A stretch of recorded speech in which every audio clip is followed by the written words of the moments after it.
All right, guys, this is just going to be a quick video walking you through how I am scoring the second practice concept application question, CAQ number 2, that I had you do recently, and I'm now scoring and sending back to you. So on the screen, you should see the question as you saw it.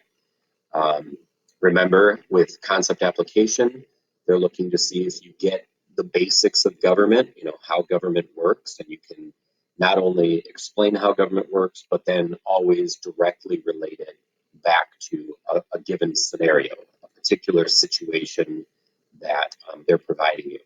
So, always advisable, read the questions first, see what you're being asked to do, and then go back and read the scenario to see how that all fits together.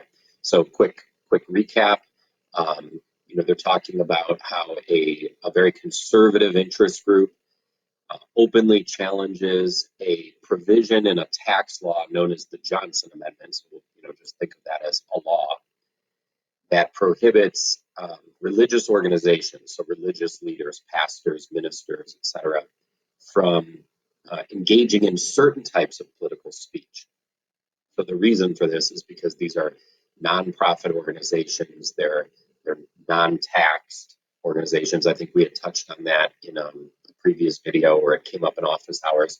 Churches and religious groups are generally not taxed. This is to kind of protect religious groups from excessive government interference.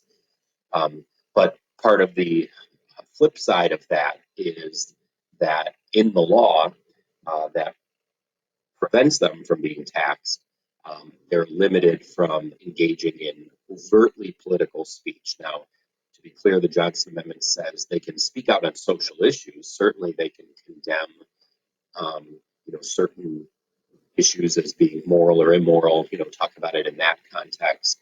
But explicitly advocating who you should or should not vote for, or making financial contributions to political groups would be prohibited by these religious organizations.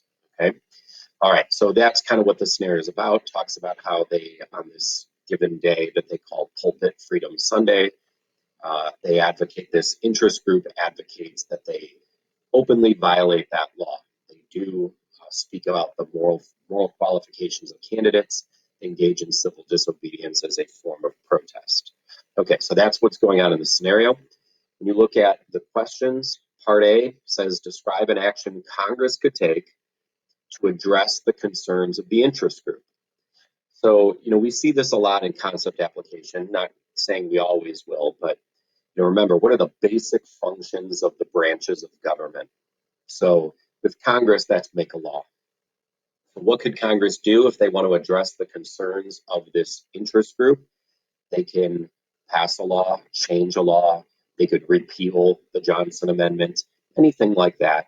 Just make sure that you're explaining how that would address their concerns. So don't just say Congress could pass a law, or don't just say Congress could repeal the Johnson Amendment.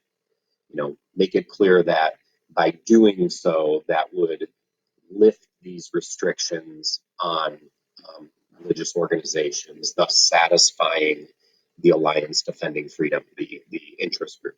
Okay, but keep it simple. Don't get too complicated here. Congress can pass a law.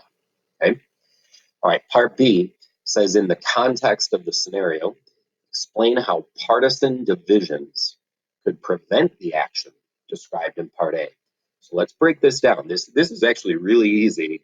We don't want to goof and miss it or fail to do something that could keep us from getting the point.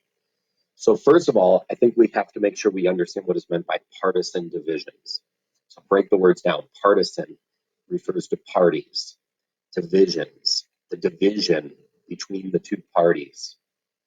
Now, interestingly, Part B does not say where those divisions would be seen. But let's talk about the last part of the question. It says, how could partisan divisions prevent the action described in Part A? So, we don't want to talk about partisan divisions in American society as a whole.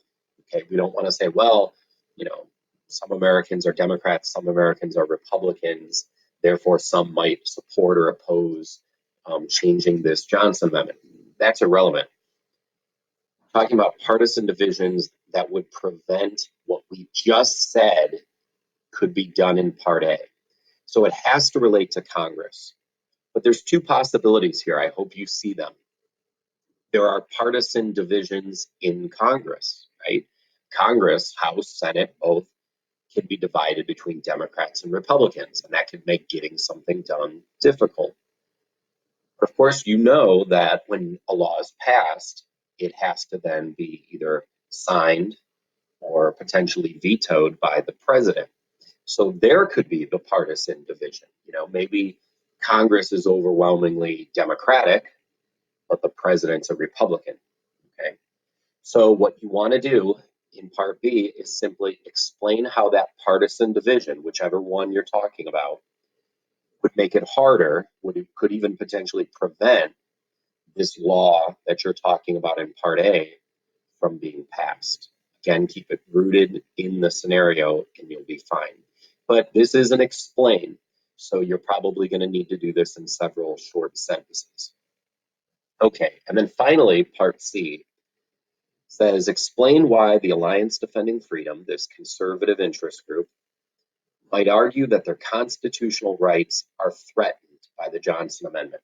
So really all they want you to do here is show how this particular group, and you already know what this group feels, right? They're opposed to this Johnson Amendment that prohibits religious organizations from engaging in political speech.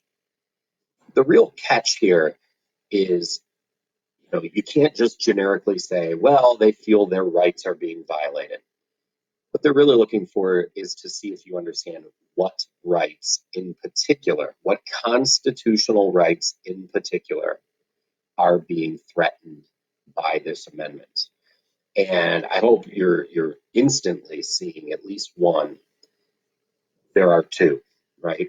This potentially violates either their free speech rights because it's restricting what ministers and pastors can say, or you could argue it's restricting maybe their free exercise rights, their right to practice their religion as they see fit, which includes being able to speak out on, you know, political, social, moral issues. So it really doesn't matter which one you pick. You probably could even get away with saying, you know, their First Amendment rights are threatened because both of those are contained in the First Amendment. But I think you certainly want to be pretty specific about what that would be. And then I can develop that a little bit, explain how. Because the Johnson Amendment prohibits religious leaders from speaking out on these political issues or from making these campaign contributions, which, remember, campaign contributions are deemed a form of speech. Because it prohibits them from doing these things, they might feel that their free speech rights or free exercise rights are being violated. Okay, that's it. It's pretty simple.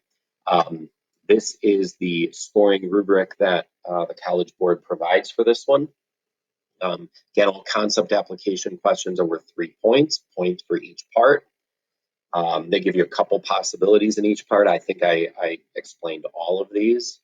You know, so again, Part A, Congress could pass the law. Just explain how that law would satisfy what that interest group wanted. In Part B, they're showing you that you could talk about partisan divisions in Congress could make it more difficult to pass a law because, you know, Democrats and Republicans have different ideological views, so they might feel differently on this issue. Remember, they did hint to you that the interest group in question was a conservative interest group. So odds are Republicans would be more supportive of that group, while Democrats, who tend to be more liberal, might not be. Okay.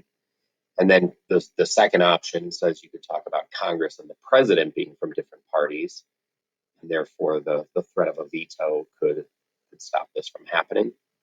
And then finally, in Part C, as I said, you know, they would accept it if you just said their First Amendment rights are being violated. Again, you want to explain how. What does the law do that inhibits their First Amendment rights, or more specifically, their freedom of speech or freedom of religion, free exercise of religion, is potentially being violated here. Okay. All right. So I hope this helps. I'll be getting those scored if you're not already seeing them. You should soon, and then we'll work on those argument essays.